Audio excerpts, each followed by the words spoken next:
Bom dia, pessoal. Na nossa aula de geografia de hoje, nós vamos estudar os movimentos da Terra e os fenômenos relacionados a esses movimentos.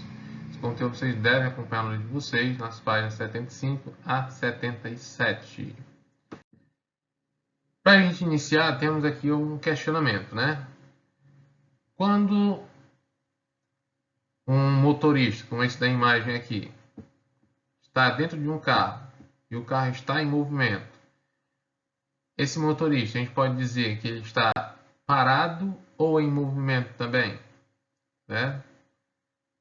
O que vocês acham? Ele está lá dentro do carro e o carro está em movimento. O motorista está parado ou em movimento? Então, como vocês devem imaginar, ele está das duas formas. Dependendo do ponto de vista, ele vai estar parado em relação ao carro, certo? Em relação ao carro, ele vai estar parado. Para onde o carro for, ele vai estar na mesma distância em relação ao carro, então ele não vai estar em movimento em relação ao carro. A distância dele vai continuar a mesma em relação ao carro. Mas do outro ponto de vista, né, em relação ao que está fora do carro, ele vai estar em movimento. Então, da mesma forma, somos nós. Como assim? Imagine que a Terra é o carro e nós somos o motorista. Então, mesmo quando a gente está parado, a Terra está se movimentando. Então, em relação à Terra, nós podemos estar parados, mas em relação ao Sol, por exemplo, a gente está em movimento.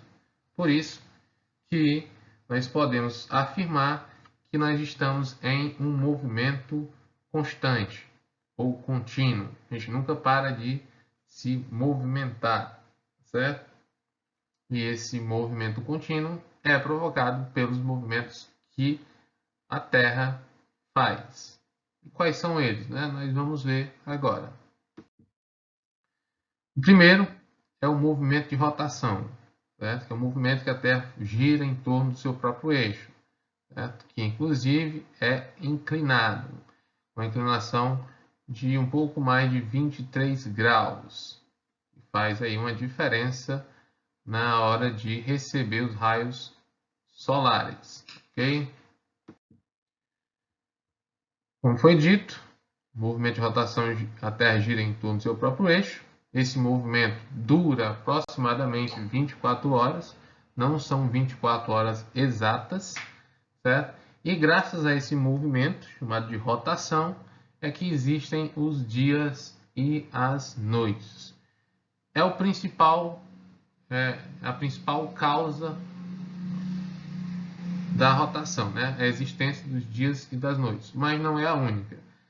Por conta da rotação também, existem aí os fusos horários, certo? Que é os diferentes horários que existem nos diferentes países. E também existe, por conta da rotação, a distribuição da radiação solar, porque metade da Terra vai estar voltada sempre para o Sol e a outra metade sempre vai estar nas sombras, certo? Metade da Terra sempre é dia, metade da Terra sempre é noite. E à medida que ela vai girando, fazendo o movimento de rotação, uma parte vai amanhecendo e a outra parte vai anoitecendo. E assim sucessivamente. Certo? Então a radiação ela é distribuída graças a esse movimento que a Terra faz em torno de si mesma. Mas como é que a gente sabe que a Terra realmente se move? Não é fácil, mas uma prova é o movimento aparente do Sol, certo? Teoricamente, ou seja, nos livros que a gente estuda, a gente sabe que é a Terra que se move. Mas se você observar o céu, o que parece se mover é o Sol. Como é que você imagina isso? Não é tão difícil de você entender também. Basta você imaginar a seguinte situação: você está indo em uma estrada, em um transporte, um carro, o que quer que seja, certo? E lá na frente você avista um poste, certo? E você continua andando e um poste não vai sair do lugar. Você continuar andando, você vai perceber que o ângulo de visão entre você e o poste vai mudar. Quando você estiver igual com o poste, você vai ver o poste como se fosse o sol a pino, digamos assim. E se você continuar andando, você vai ter que olhar para trás para ver o poste. Então não foi o poste que mudou a posição, e sim você. Da mesma forma, é a Terra e o Sol. Quem se move é a Terra, mas quem parece mudar a posição é o Sol, certo? É como se fosse você a Terra e o poste o Sol, ok? Essa sensação, essa situação, a gente pode aí associar ao movimento aparente do Sol. E em relação à translação, que é o segundo movimento da Terra, nesse movimento a Terra vai girar em torno do Sol, certo? E aí temos alguns aspectos interessantes, né? Temos algumas datas que são importantes vocês conhecerem. Temos aqui, devido ao movimento de translação, alguns fenômenos, que é as estações do ano, mas temos também a questão do solstício e equinócio. E essas datas aqui, elas vão indicar a passagem de uma estação para outra, certo? No 21 de março é o equinócio. O que é o equinócio? É quando o dia e a noite no hemisfério norte e sul são iguais, certo?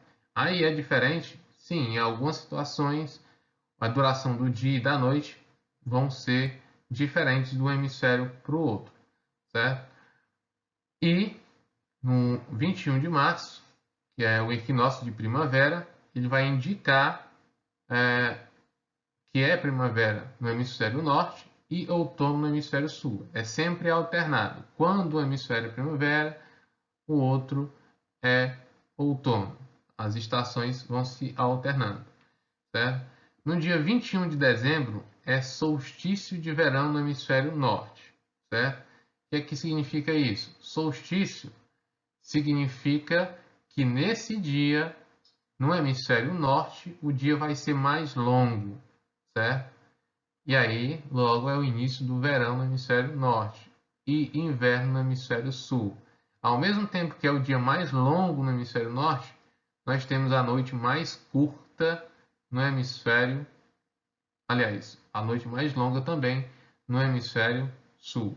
Dia mais longo, noite mais longa. Só que no hemisfério norte vai ser o dia mais longo e no hemisfério sul vai ser a noite mais longa, certo? Você vê aqui pela sombra que é representado à noite, certo?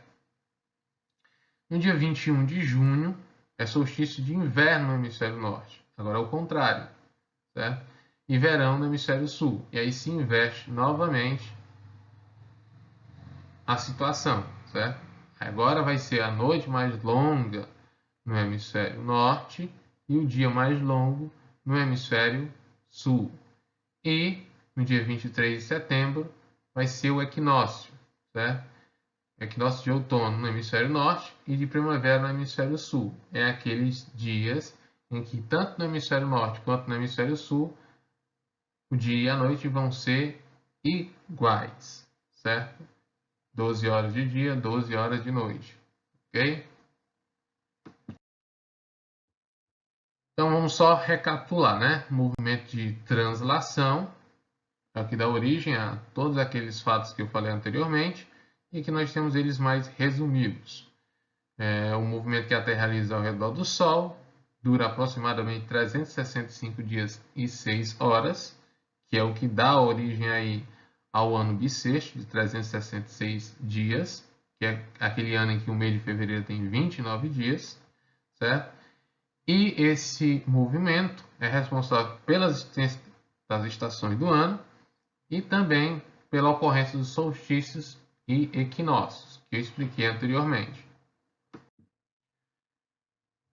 Grato pela atenção de vocês e até a nossa próxima aula.